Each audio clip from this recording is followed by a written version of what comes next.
Le terme extraterrestre fait référence à des choses provenant de l'extérieur de la Terre ou de son atmosphère. Il s'agit de formes de vie qui n'ont pas vu le jour et qui ne sont pas indigènes à notre petite planète bleue. Donc, par définition, ce terme couvre tous les types de vie possibles. En dehors de la Terre, il peut s'agir de virus, de bactéries, de plantes, de vie intelligente et non intelligente. Bien sûr, la vie intelligente est l'élément le plus important. Semblables aux humains, ils sont complexes, innovants et probablement beaucoup plus intelligents. Nous les connaissons sous le nom d'extraterrestres. Mais s'il y a des extraterrestres, pourquoi ne les avons-nous pas entendus ou trouvés à ce jour? Un demi-siècle d'exploration spatiale et nous ne nous en sommes toujours pas approchés. L'univers est vaste et infini. Comment pourrions-nous être les seules formes de vie? C'est le paradoxe de Fermi. Le conflit entre l'absence de preuves claires et évidentes de l'existence d'une vie extraterrestre et les diverses estimations élevées de leur existence. Le problème réside peut-être dans notre méthode d'observation. Le paradoxe de Fermi. Comme je l'ai dit, le paradoxe de Fermi représente une pensée du physicien Enrico Fermi. Il s'agit du conflit entre l'absence de preuves claires et évidentes de l'existence d'une vie extraterrestre et les diverses estimations élevées de leur existence.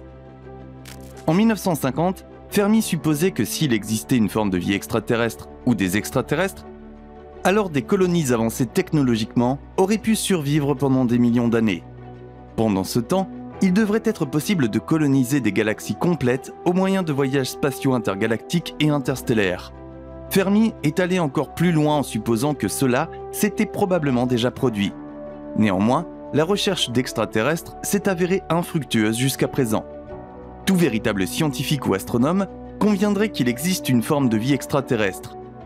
Même les plus hésitants d'entre eux conviendraient que des bactéries ou une vie végétale doivent se former sur une exoplanète lointaine. Nous n'avons tout simplement pas encore été capables de le prouver, et c'est paradoxal. C'est alors que Fermi a commencé à remettre en question ses observations et ses hypothèses, ce qui a conduit au paradoxe de Fermi. Puisque l'univers est déjà très vieux et compte de nombreuses étoiles, il devrait y avoir de la vie au-delà de la Terre, à moins que l'origine de la vie sur notre Terre ne soit un processus extrêmement rare, également appelé l'hypothèse de la Terre rare. On peut supposer que la Terre n'a pas une position unique dans notre système solaire. En toute logique, il devrait y avoir d'autres civilisations techniques dans notre galaxie.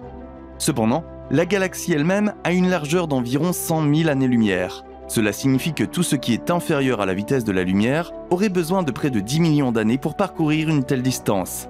Bien que, à cause de cela, on peut conclure que la galaxie a environ 10 milliards d'années.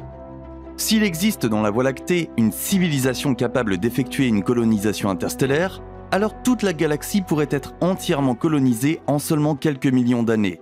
La Voie lactée est beaucoup plus ancienne. Par conséquent, la vie extraterrestre devrait exister quelque part dans le voisinage de la Terre. Ceci étant dit, à ce jour, il n'existe aucune preuve de vie extraterrestre.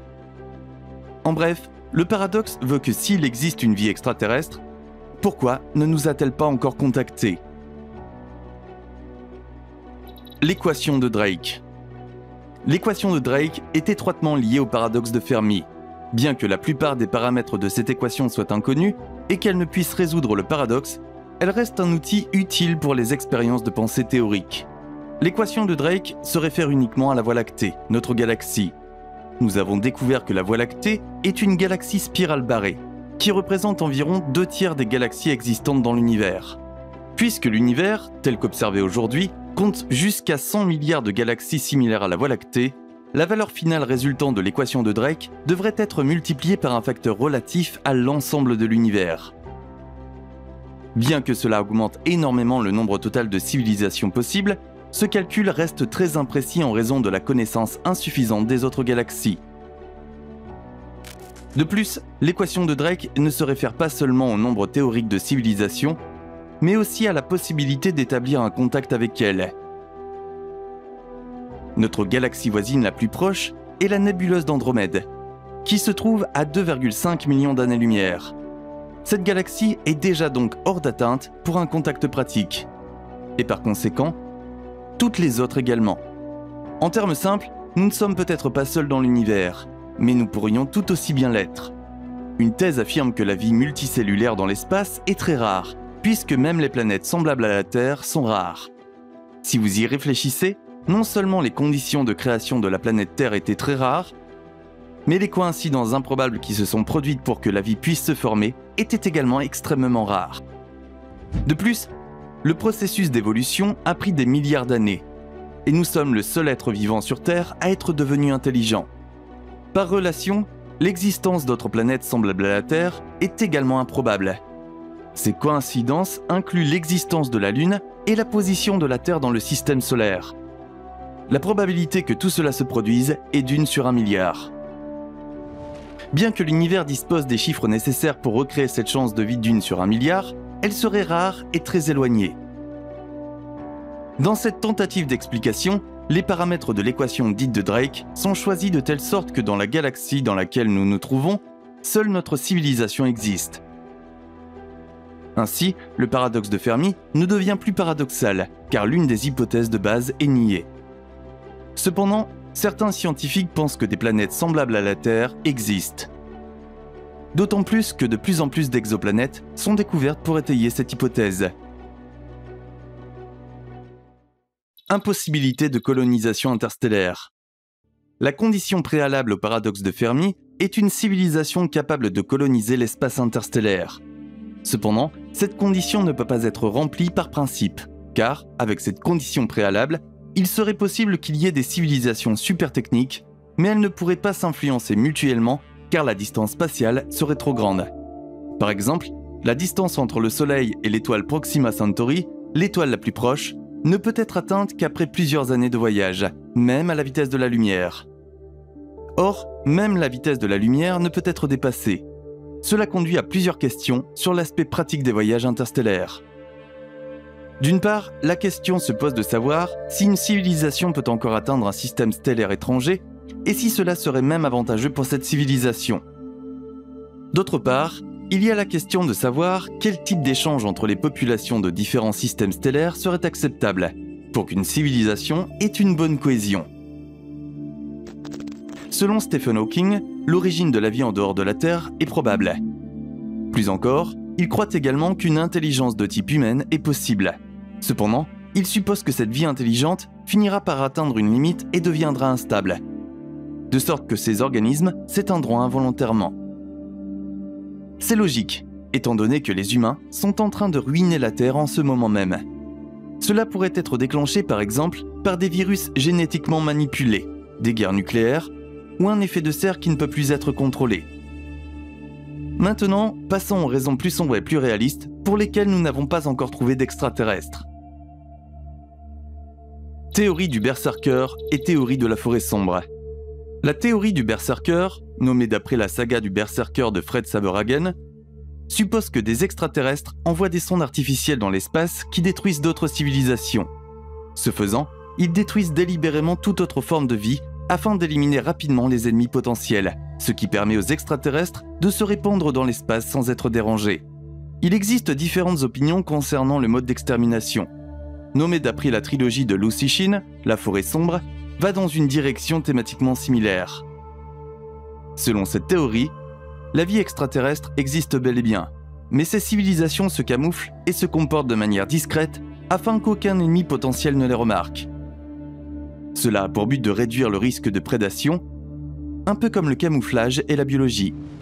Selon cette théorie, l'univers est une forêt sombre qui abrite toutes sortes de prédateurs qui se disputent le meilleur camouflage. Explication astrophysique. Les sursauts gamma sont désormais considérés comme les phénomènes les plus énergétiques de l'univers. En effet, les sursauts gamma peuvent provoquer la mort massive des planètes situées dans leur cône de rayonnement. Même à des années-lumière de là, une vie supérieure pourrait également avoir été atteinte par eux. Dans d'autres galaxies, l'évolution vers des formes de vie complexes aurait été impossible au cours des 5 premiers milliards d'années du début de l'univers en raison de l'intense activité des rayons gamma. L'argument mathématique a priori. L'astrophysicien J. Richard Gott ne considère pas que la thèse de la colonisation des galaxies soit défendable, car il pense que toute la vie ferait alors partie d'une super civilisation. Si de telles civilisations existaient, alors, selon l'astrophysicien, il serait improbable que nous nous soyons formés sur la Terre, comparativement jeune et petite, qui à l'époque n'avait même pas été colonisée. Autrement dit, si la colonisation était réelle, nous l'aurions très probablement manqué. Le concept du grand filtre. Le concept du grand filtre combine certains des arguments que nous avons mentionnés. Ce concept dit qu'il existe une sorte de filtre nécessaire pour atteindre un niveau de civilisation. Ce filtre constituerait un obstacle ou un défi qui rendrait très difficile l'accès au niveau de civilisation avancée. Il est possible que l'intelligence supérieure soit très rare dans l'évolution. Dans cette hypothèse, nous, les humains, serions la seule forme de vie à avoir surmonté le grand filtre jusqu'à présent. Avec cette possibilité, les autres civilisations n'auraient pas réussi à surmonter le filtre, et l'humanité devrait être la première à le surmonter. Un autre problème de l'astrobiologie est qu'il n'existe pas de définition générale de la vie. Plusieurs tentatives ont été faites pour définir la vie, mais aucune définition n'a été complète ou satisfaisante. Cela signifie qu'il n'y a pas de division fixe entre ce qui est vivant et ce qui ne l'est pas. Même s'il existe une vie similaire à celle de la Terre, il reste à clarifier si cette vie est née sur Terre et s'est ensuite répandue dans l'espace, ou si elle s'est développée dans un autre endroit indépendant de notre Terre. Qu'en pensez-vous ? Pensez-vous que l'homme et notre Terre sont uniques dans l'univers ? Peut-être que notre origine n'est-elle qu'une coïncidence très improbable. Les sujets des extraterrestres sera sûrement un sujet de débat pour de nombreuses années à venir.